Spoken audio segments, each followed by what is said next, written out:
अपने दर्शकों को नमस्ते, प्रणाम, सलाम, जोहार, जय हिंद। आज का जो विषय है वो हम लेकर के आए हैं समावेशी शिक्षा की व्यवस्था, यानी शिक्षकों को समावेशी शिक्षा व्यवस्था करने में मदद करने के लिए अभ्यास और तरीके। हम कैसे समावेशी शिक्षा का व्यवस्था करेंगे? तो इसमें सबसे पहला है विविधता सामान्य है। बच्चों को यह सिखाना है कि भाई हम अनेक हैं, अनेक होने के बावजूद भी हम एक हैं, है ना। हमारा धर्म, जाति, रूप, रंग अलग अलग है, लेकिन फिर भी हम लोग एक हैं। दूसरी बात है सभी स्तरों पर टीम वर्क। तो सभी स्तरों पर टीम वर्क का मतलब है कि कक्षा में विशेष शैक्षणिक अवस्था वाले बच्चों को अनुकूलित करना। अनुकूलित करना मतलब क्या होता है कि सबका ध्यान अपनी ओर आकर्षित करना। और समावेशी कक्षा में सीखने के लिए सही स्थिति बनाने में माता पिता, सामाजिक कार्यकर्ता, स्कूल मनोवैज्ञानिक, शिक्षक की सहायता और पूर्वास चिकित्सक शामिल होते हैं। यानी ये सब मिलकर के हम कैसे टीम वर्क करेंगे? तो हमारा टीम वर्क में होता है OT, PT, ST, physiotherapy, speech therapy, special education, clinical psychologist. तो एक टीम हम बनाएंगे ताकि टीम वर्क करके करेंगे तो जहाँ जो समस्या होगी हम उसका निदान तुरंत कर पाएंगे। इसके बाद है आपका व्यक्तिगत शक्तियों पर जोर देना, है ना। थर्ड में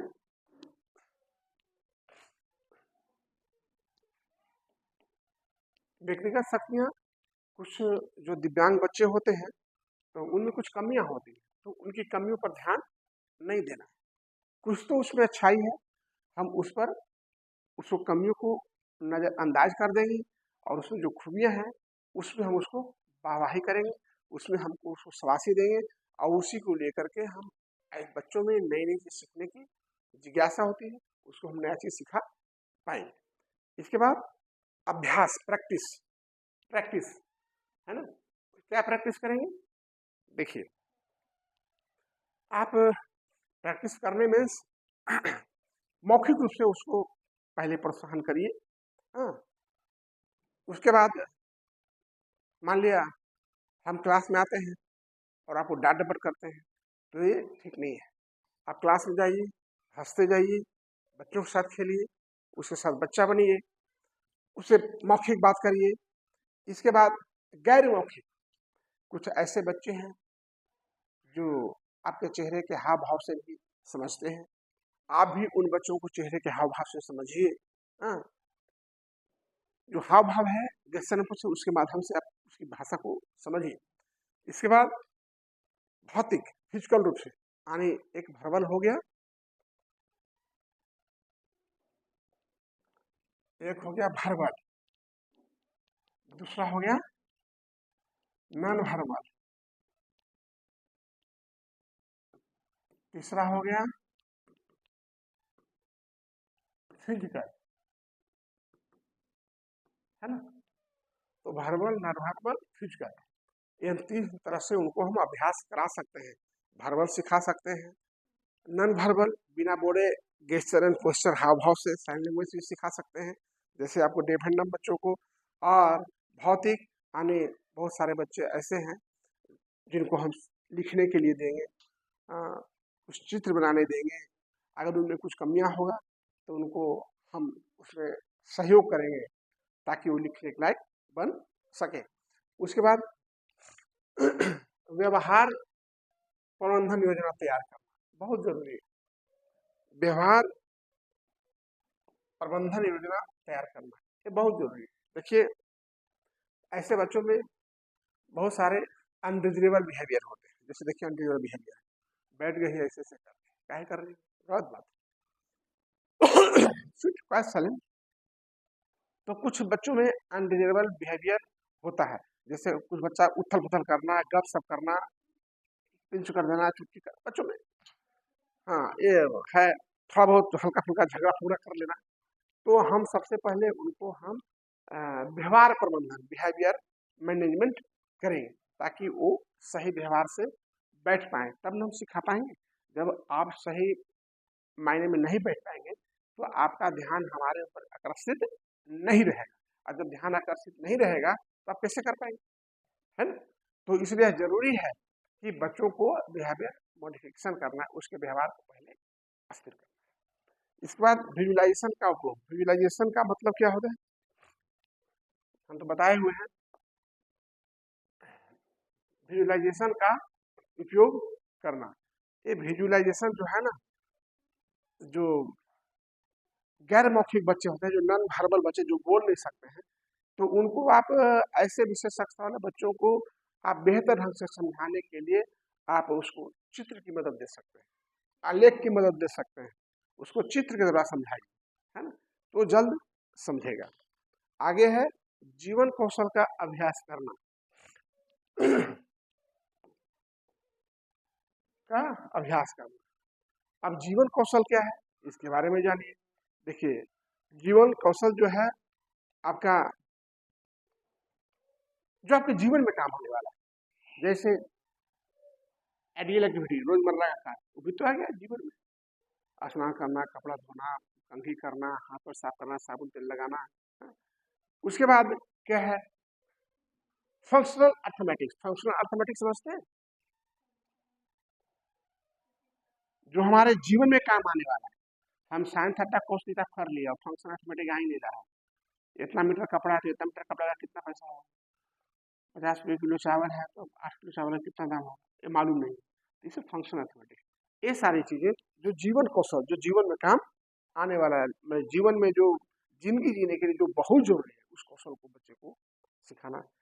उसके बाद यूडीएल थ्योरी। यूडीएल थ्योरी, कल ही तो मैं यूडीएल के बारे में बताया है। यूडीएल का फुल फॉर्म बताइए बेटा, फिर से बोलो बेटा। ठीक है, ठीक, बहुत अच्छी बात है, बहुत अच्छी बात है। थोड़ा सा मिस हुआ है, मैं सुधार देता हूँ, फिर भी बहुत अच्छा हो। मोर देन 90% सीखिए बेटा, हम यही चाहते हैं, इसका मतलब हम अच्छा पढ़ाते हैं, अच्छी बात है, हम यही चाहते हैं। थोड़ा सा गलती हुआ है यूडीएल का यूनिवर्सल डिजाइन, हाँ ठीक बोली हो तुम, थोड़ा सा जो डायल हो गया ना, वो यूनिवर्सल डिजाइन होगा। यूनिवर्सल डिजाइन लर्निंग थ्योरी, इसको शिक्षा का वो सार्वभौमिक सिद्धांत, सीखने का सार्वभौमिक। हाँ, वाह वाह वाह, क्या बात है। तो हमारा विद्यार्थी पढ़ता है, हम तो सुनने खाली कथा सुन के चल जाता है। बहुत अच्छी बात, I appreciate you, very good, आप सीखते हैं। तो यूडीएल जो है, हमको इस सिद्धांत को हमको लागू करना है क्लास में। कैसे लागू करना है, लर्निंग के लिए जो यूनिवर्सल डिजाइन पाठ्यक्रम है, जो बच्चों को पढ़ा रहे हैं वो लचीला हो, था ना प्रिंसिपल ऑफ लर्निंग, भाई फ्लेक्सिबिलिटी होना चाहिए, और क्या था, इनको बताए थे कल, है ना।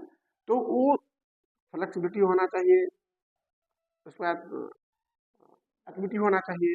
तो ये तीन चीज़ें जो है ना, सो हमें समाहित कर करके बच्चों को पढ़ाने की आवश्यकता है।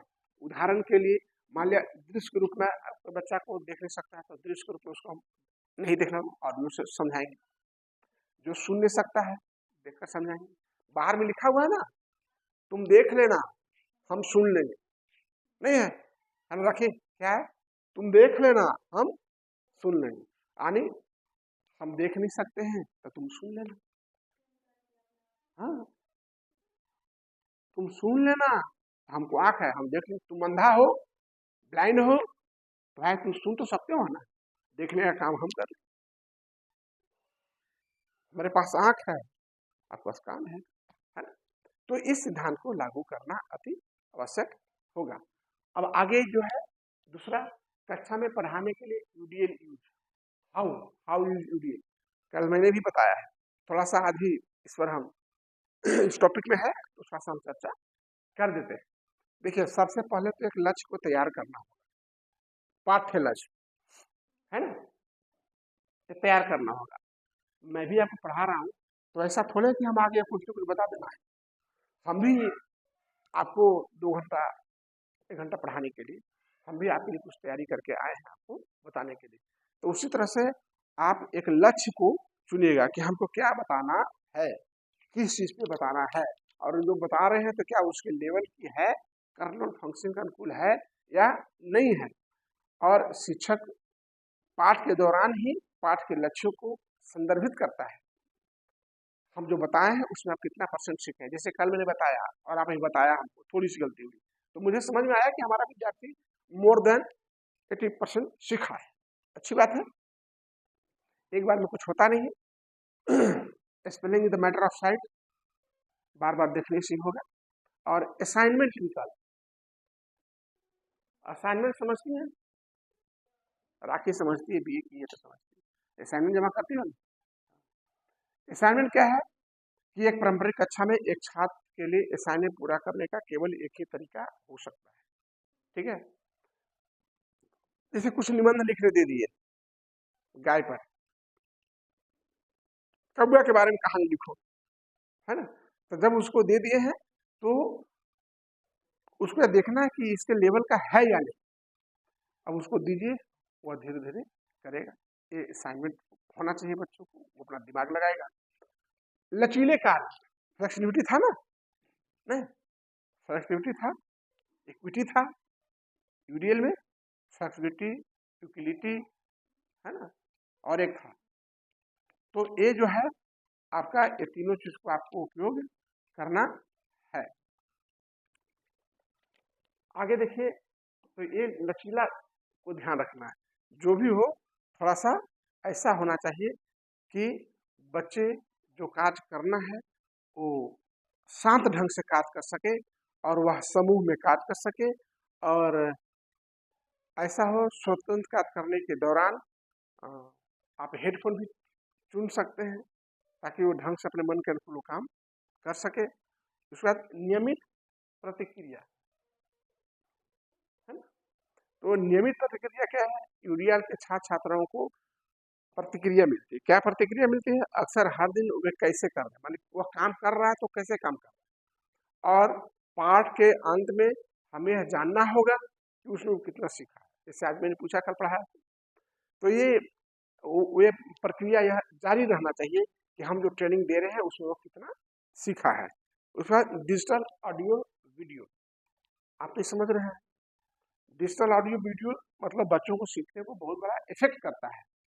जैसे बच्चों को हम बड़ा जो डिजिटल बोर्ड है, तो मैं इससे उन लोगों को कौवे की कहानी, वो कुत्ता कहानी, ग्रीन डॉग देख करके, तो बच्चे जल्दी सीख जाते हैं। यार नन्ना मुन्ना राही हूँ देश का, तो मैंने एक्शन विद सॉन्ग, तो बच्चे बहुत जल्द सीख जाते हैं। तो ये जो है ये क्या है, यूडीएल है, यूनिवर्सल डिजाइन लर्निंग है, सीखने की यह सार्वभौमिक ढांचा है। इसका उपयोग से अगर बच्चों को हम पढ़ाएंगे और ट्रेनिंग देंगे तो बच्चा बहुत काफी विकास करेगा। तो हमारा आज का जो हम कैसे समष्टि शिक्षा की व्यवस्था क्लास में करेंगे समाप्त होता है। जय हिंद।